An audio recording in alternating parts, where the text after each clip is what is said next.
Hello and welcome everybody here on day three of the Philippine SME Business Expo. And I'm very honored to welcome our next guest. He is the founder of RK Franchise Consultancy, the leading franchise consultancy company here in the Philippines. He has developed hundreds of Filipino franchise businesses and has also helped Filipino franchise business to go international. It is my honor to introduce to you today Mr. Rudolph Kotick from RK Franchise Consultancy. Welcome. Thank you, David. It's my honor to be with you always at the expos, and this year on in a virtual version. All right, let's start the presentation. Uh, there we go. Topic for today all about franchising during the pandemic, and I'll make this big screen for you. All right. First of all, I introduce myself. As David said, I'm Rudolf Kotick, originally from Vienna, Austria, and an HRM graduate in franchising since 1978. I started with a US company, very big company, everybody knows, in Europe, and then with a hotel chain, and then I was with a franchise consultancy and in the Philippines since 1995. And we started RK Franchise Consultancy in its present form in 1999. And so far, we developed 700 Filipino brands into franchise systems. We also have a web portal, franchise.ph, with the organizer of the Cebu, the Mindanao, and the Iloilo Franchise Expos. We also have a magazine called Franchising PH, which you can read online. And of course, we're a member of the Philippine Franchise Association, the Filipino International Franchise Association, and the Vanity Association of the Philippines. I also like to remind you the presentation is copyrighted and the use of my slides and the contents, you can kindly ask me for permission if you want to use it. All right. Uh, we're all in the pandemic. So how does franchising work right now? Actually, it's kind of good time to get a franchise now because several franchisors give special discounts in the franchise fees. And also to apply for a franchise is much easier today because it's all done online. So you don't have to drive or to fly to your franchise company you want to apply for. You just do it online. So that makes it relatively easier. And also landlords are kind of easy to negotiate these days because so many empty spaces now as a result of the pandemic.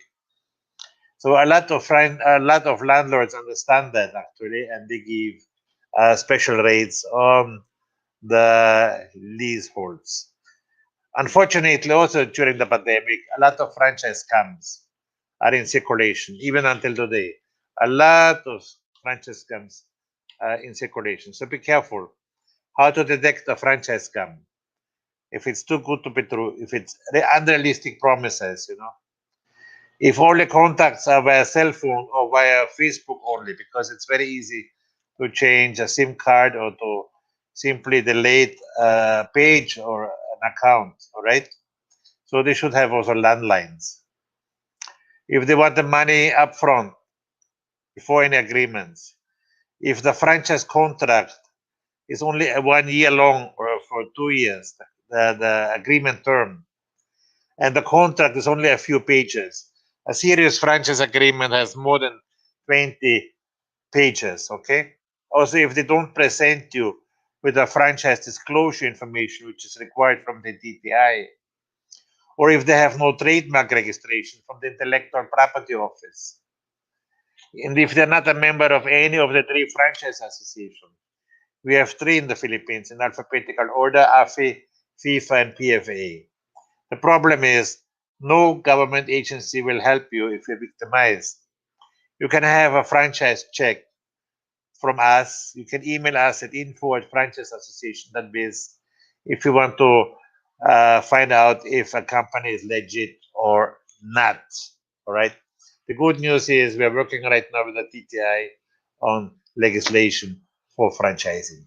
So, what is the common type of legitimate franchising during the pandemic, of course, is also the business format franchising, which is a contractual relationship between the two parties, the franchisor and the franchisee, and the franchisor allows the franchisee to use the business system, the trademark, and the corporate identity for the period of time.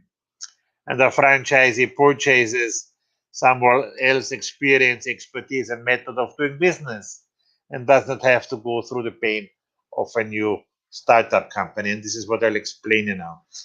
Generally speaking, legally, every franchisee is a separate legal entity from a franchisor.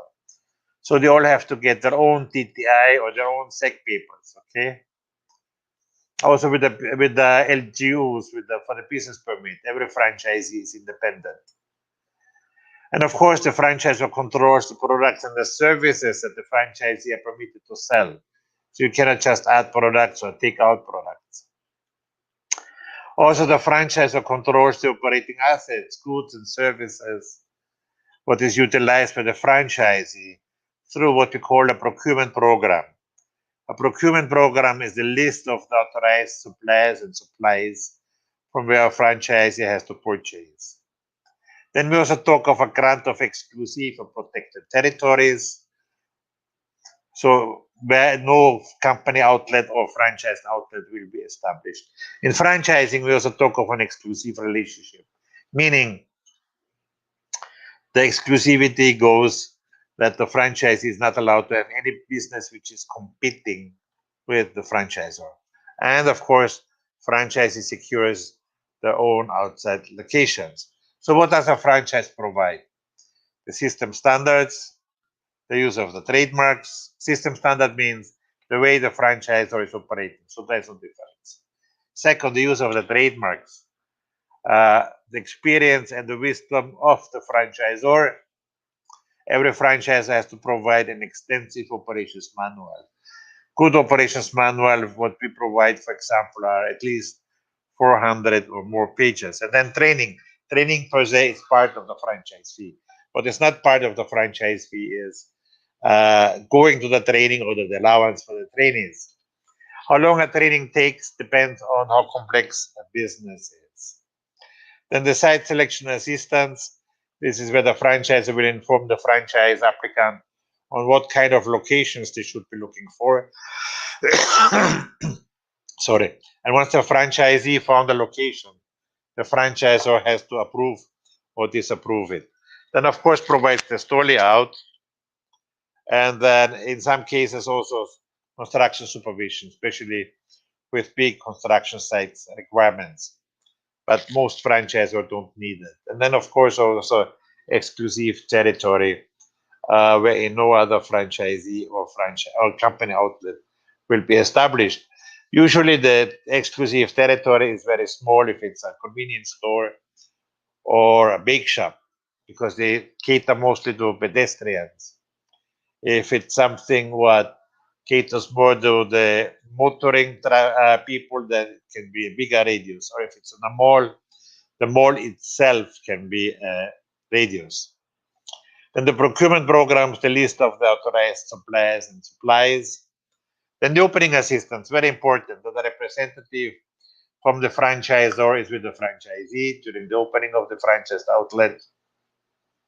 Any kind of marketing strategies the franchises are allowed to do as well. Of course, a franchisor has to provide an effective field service. That means two things. Number one, franchisor has to visit regularly his franchise outlets. And second, the franchisor has to be available for the franchisee if there's any problem. Meaning to say, if there is today, no big deal actually, because every franchisee and franchisor has proper communication because of all the apps what we can use these days. All right. Now, this is very important. Every franchisor has to have a trademark. If you are a franchisor and you only have TTI or SEC papers, you're not really still legit, because what you're awarded in a franchise system is your trademark. And the trademark is given to you by the intellectual property office. And a trademark is to differentiate goods and services, which can be expressed in a word, a group of words or services, a sign, a symbol, a logo, a 3D container, or a combination of these. A mark is any visible sign capable of distinguishing the goods or services of an enterprise and shall include a stamped or marked container of goods. In other words, shall include a signage. What are the benefits of buying a franchise?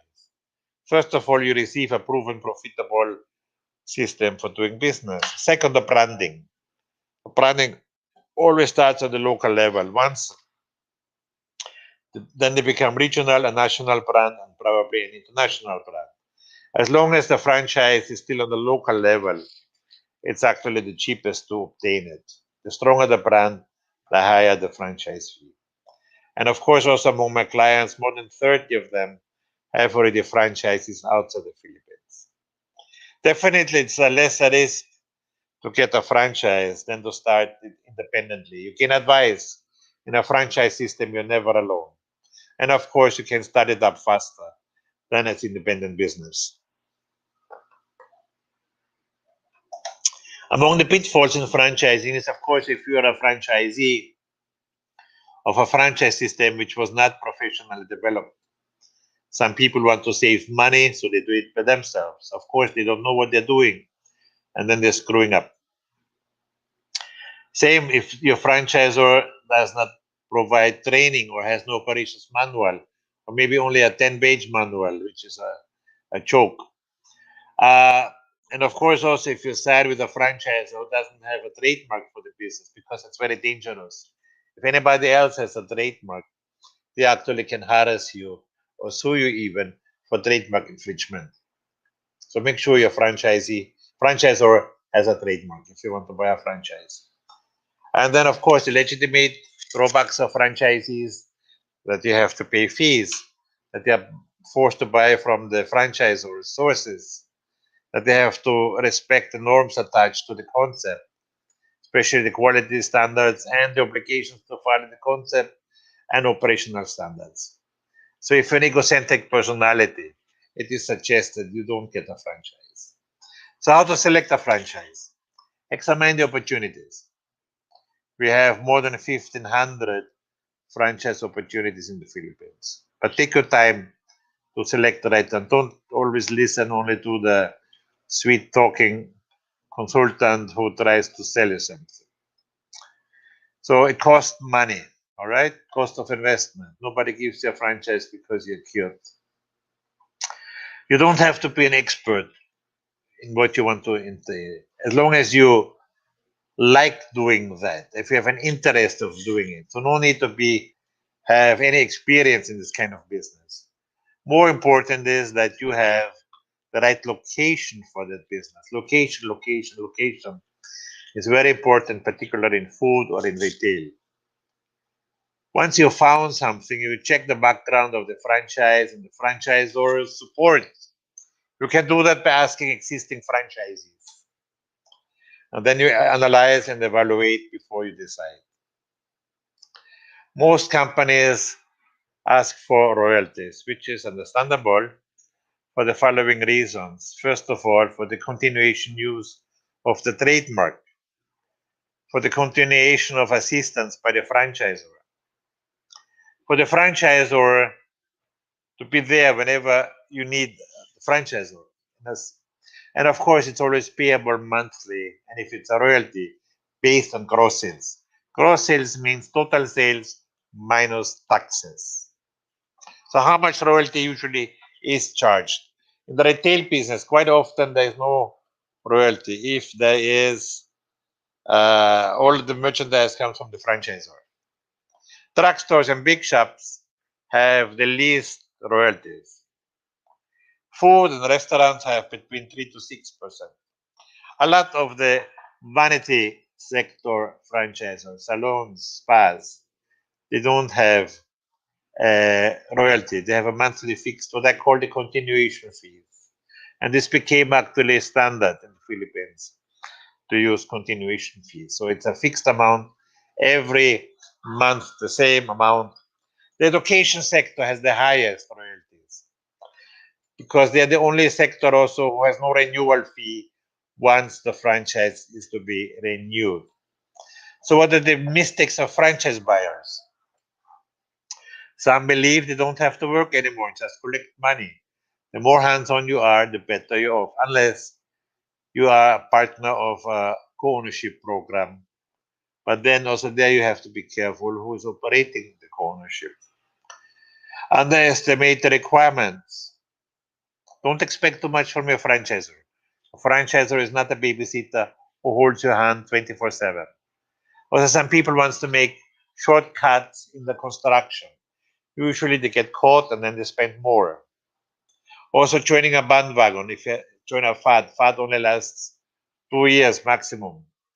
A lot of people asking me these days if the milk tea business is a fad, and I have to tell you no.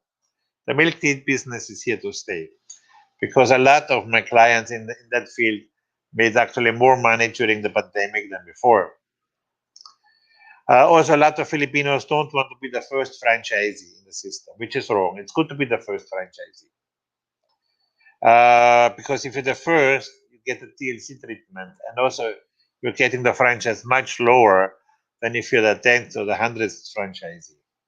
So don't compare only franchise fee, but the total investment through the years. Geographically, we have three types of franchises. The unit franchises, which is normally 5 to 10 years. Sometimes we start at 3 years for carts or kiosks, or 4 years. So, but never 1 year or 2 years, okay? By area franchise, you get a geographical territory. Can be a city, a province, or region. And you might be required to follow a development program, meaning to say you have to open a certain number of outlets in a certain period of time. That's what you call the development. And of course, the franchise agreement is longer because to the unit franchise time, the development time will be added. But the master franchise, we talk to a whole country actually. So the same system like what we have in the Philippines. If you go to KFC or McDonald's, etc., all of them are master franchises. So only one entity has the rights to the whole country. A lot of master franchises are allowed to sub-franchise, meaning to say they're allowed to sell franchises to third parties. Then, okay, but then again, they have to follow a development program, meaning to say they have to open a certain number of outlets in a certain period of time, and the contracts are much longer. They start at 10 years. Most of the US brands, most of them are actually 25 years. So, what are the steps in purchasing a franchise these days? So, first of all, request for a franchise kit. Then fill up the confidential questionnaire and send together with a letter of intent to the franchisor. The franchisor will meet you and discuss the franchise details, which today is, of course, online, Zoom, or any other app. Then the franchisor will evaluate your application. Then it will be approved or disapproved. If it's approved, you receive the franchise disclosure information. Then you may sign a memorandum of agreement and the payment of an administration fee. And then it depends if the franchise outlet will be in a mall or outside the mall. If it's inside the mall, first of all, have to apply with the mall after signing of the mall, because the franchise agreement can only be signed once the mall approves the location or approved you as a franchisee.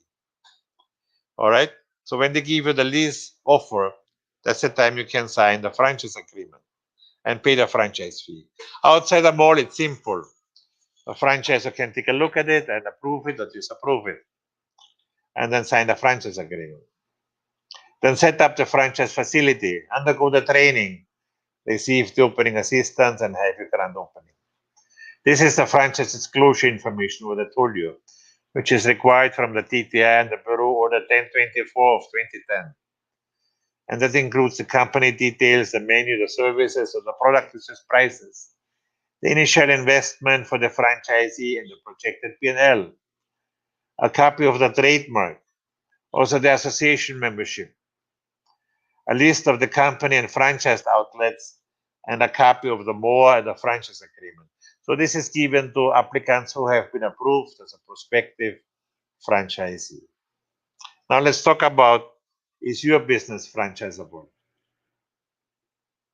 If you want to expand your business through franchising, if your business is in operation for at least 1 year, or is beyond the trial and error stage, or has achieved its payback period, if the business can be copied according to the system, of course, the enterprise has to be proven profitable. And also the business type has to have credibility to its clients.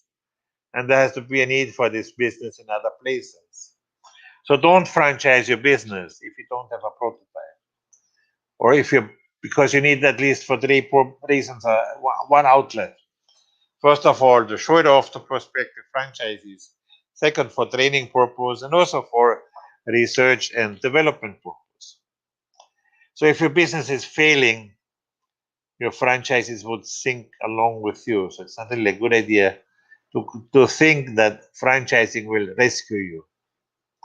If the business depends too much on yourself, you cannot Xerox brains. If the gross margins are very small and not compensated by a high volume, if the products are a fad, because fads usually only last 2 years and then they're gone, or the skills levels are too high that you cannot train it in at least maximum of 3 months, or if you do the franchise development by yourself instead of hiring a professional consultant. So what are the advantages of being a franchisor? You receive franchise fee every time you sign a franchisee on. The collection of royalties or continuation fees. You also can gain a little bit from selling to franchisees, especially if you operate a commissary, and you can expand the speed you want to grow. We have clients who are happy if they have a franchisee every 3 years, and we have clients who have franchises every week. Also from the areas, we have clients who only franchise in their province or on the island, especially Mindanao. We have a lot of clients in Mindanao, only franchise in Mindanao. And others want to conquer the world. So it really depends on the owner of the company franchised out. And of course, you use OPM, other people's money, because the franchisee is investing, not only pay the franchise fee, but set up the entire business. The other advantage is you are less directly involved in the day-to-day operation because the franchisee is taking care of that. So what has to be done to develop a company into a franchise? First of all, franchise structure. In our case, I'm doing this. This is where we calculate franchise fees and the royalties, the length of the agreement, the investment package for the franchisee has to invest in the end, a calculation of the payback period, space requirements, logistic requirements, so that we know how to get the goods to the franchisees. Then a franchisor manual, which is more than 200 pages, what we provide to our clients, which guides them on how to find franchisees, how to select them, how to treat them. And it has a lot of other information like training expos or about the trademarks. It has a mall directory. It has a directory on the media. And then I assigned one of my developers to do the operations manual. The operations manual is actually broken down into sub-manuals.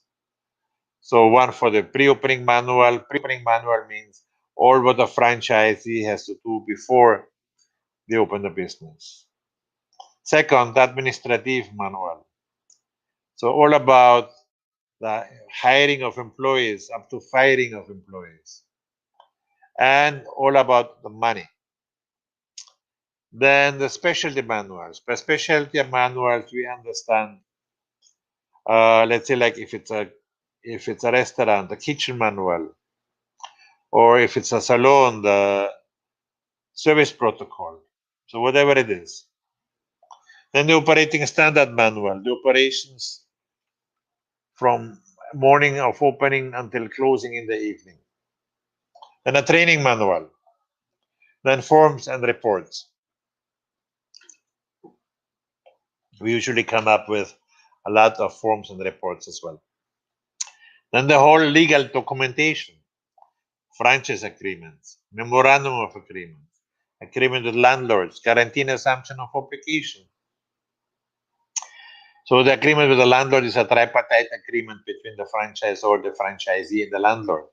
So in case the franchisee screws up with either the landlord or the franchisee, then the franchisor has a hold over the lease. Guarantee of assumption of obligation. We use this in particular if the franchisee is a fresh graduate. And we let the sponsor sign for it.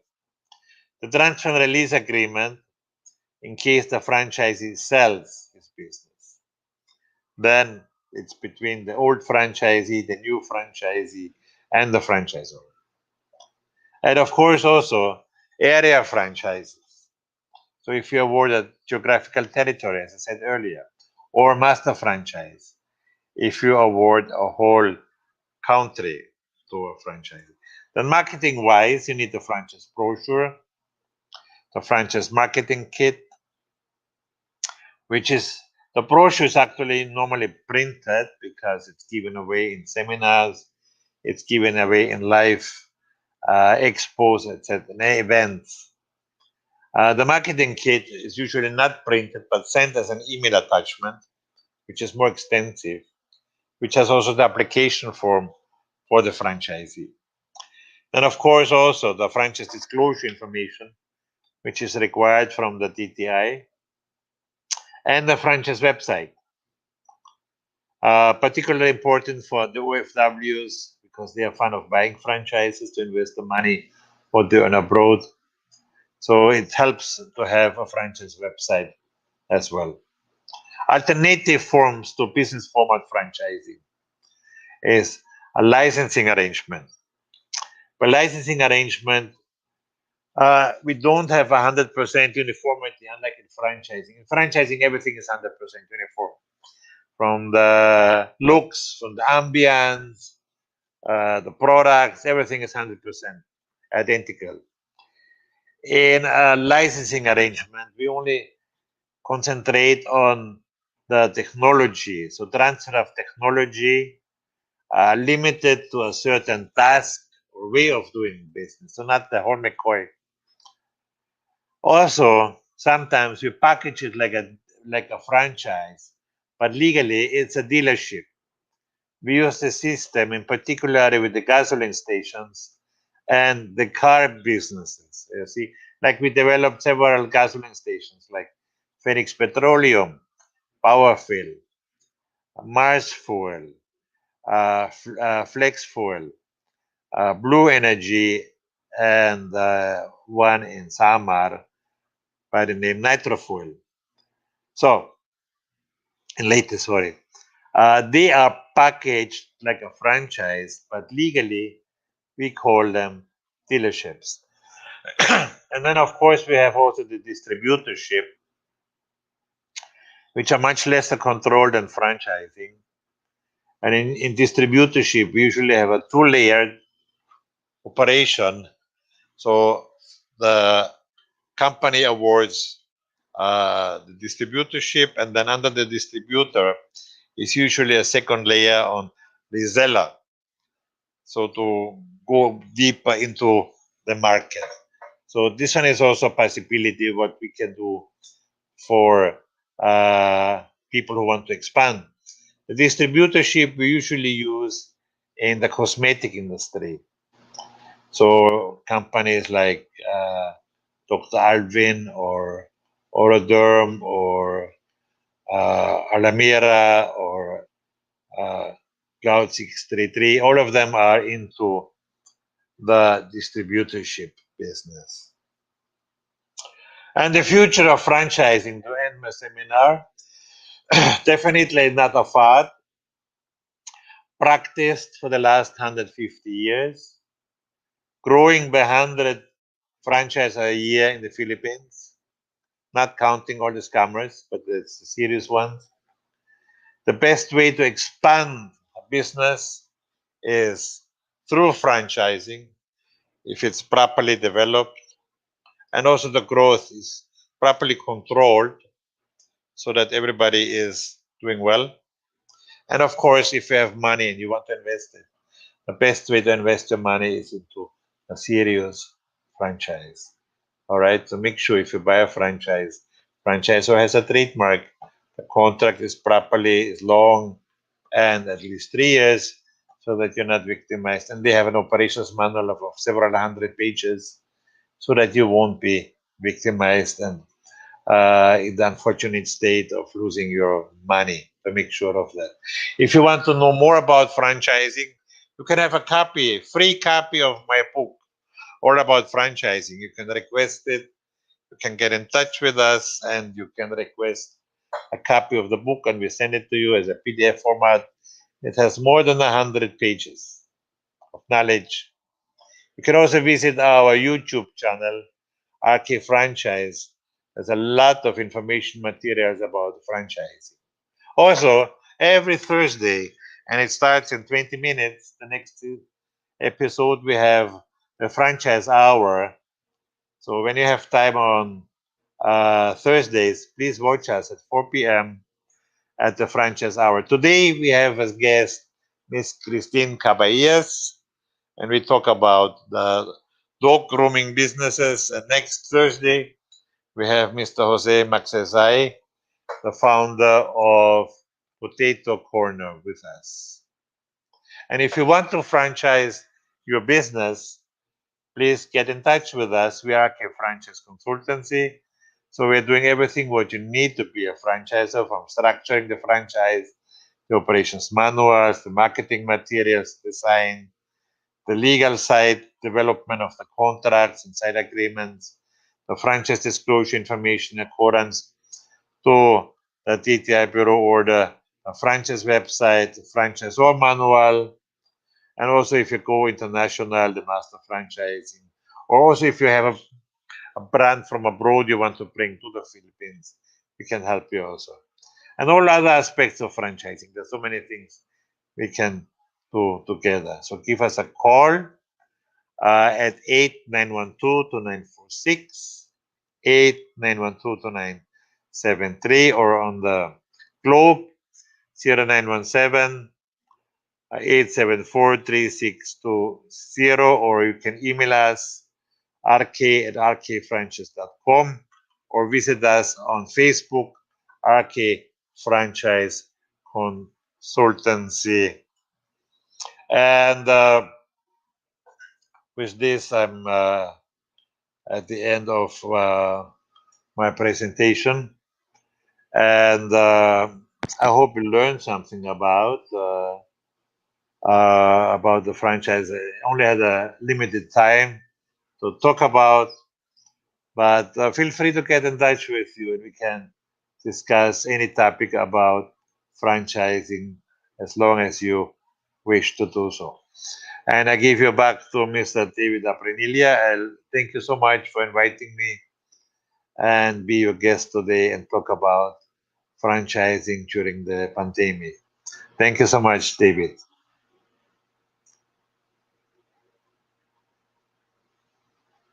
And thanks also to all our viewers and to the visitors of the Philippine SME Expo and Conference. I hope you found something what you could uh, use of and incorporate into your business, or expand your business, or make your business. Thank you very much for being with me. This is Rudolph Kotik of RK Franchise Consultancy. Bye bye. Thank you.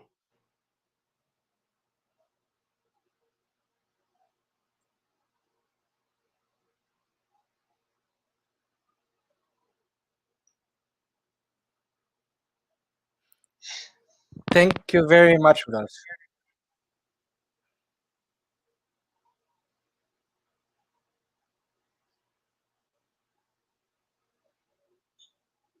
Bye bye.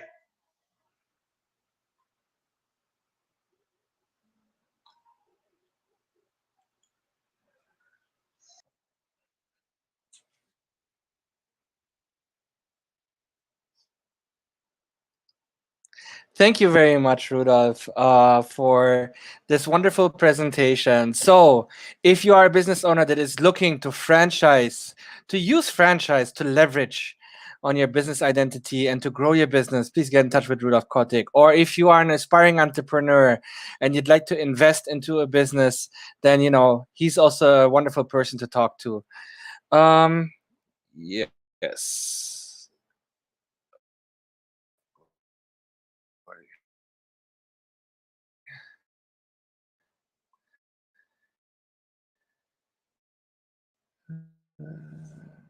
Okay, Rudolph. Hopefully, you will see this, and then you can still get back to us social media that any OFW or stay-at-home moms can avail of without leaving their homes. The online franchise packages of TokTok, which includes Shomai King, etc., among others, they offer franchise shops link of food partners and referral fees. Isn't this an MLM concept? How safe is this? Okay, so I hope we can answer this question, in our chat later on. So I would like to thank you. I would like to thank everyone, all our attendees, for being with us. Please continue to explore our booths. We have a couple of meetup sessions also lined still up. Enjoy the show, and we're looking forward to see you in our next show. All right, have a wonderful day, everyone. Wait, Rudolph, I still see you're still there. Yes, I'm still here. Rudolph, can you answer one quick question? Sure. Okay, what can you say about the online franchise being offered in social media that any OFW or stay-at-home moms can avail of without leaving their homes? The online franchise packages of TokTok, which includes Shomai King, etc., among others, they offer franchise shop links of food partners and referral fees. Isn't this an MLM concept? How safe is this? It looks like an ML, more like an MNL than a franchise, actually. And to my latest knowledge, like what I said in my seminar earlier, as a franchisor, you need a trademark and be a member of an association. And to my knowledge, they are none of that. So here you have it. If you want to have a don't know. legitimate franchise, I don't yes. know.